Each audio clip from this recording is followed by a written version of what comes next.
Honourable Peter Dunn. Mr Speaker, I want to join with others in paying tribute and congratulation to the successive generations of politicians, diplomats and officials who over the last 10 years have mounted this wonderful campaign that has seen New Zealand succeed in winning election to the Security Council for the two-year term 2015-2016.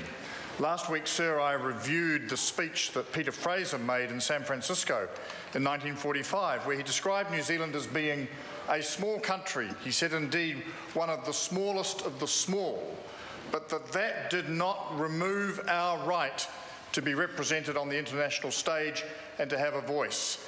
And, Mr Speaker, as we take up this role on the Security Council, those words are as appropriate today as they were then. Reference has already been made to the role that New Zealand played in the Rwanda situation, and that was a combination of our independence, our insight and our moral courage to be able to take a stand that was ultimately right and that stopped the absolute slaughter that was occurring. Mr Speaker, there will be challenges of a similar type that will face us during the two-year term that lies ahead.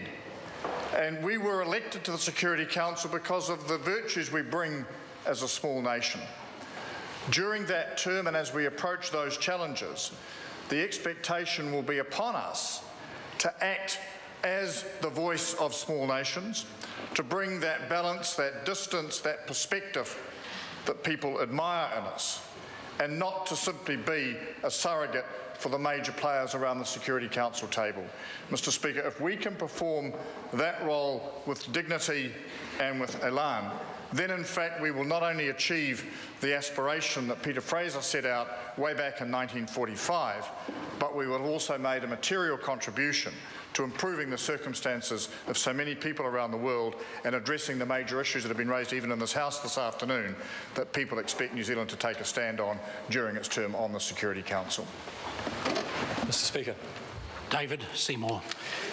I'd like to add my congratulations to all of the people who have worked over many years to secure New Zealand's representation on the Security Council for the 2015-2016 term.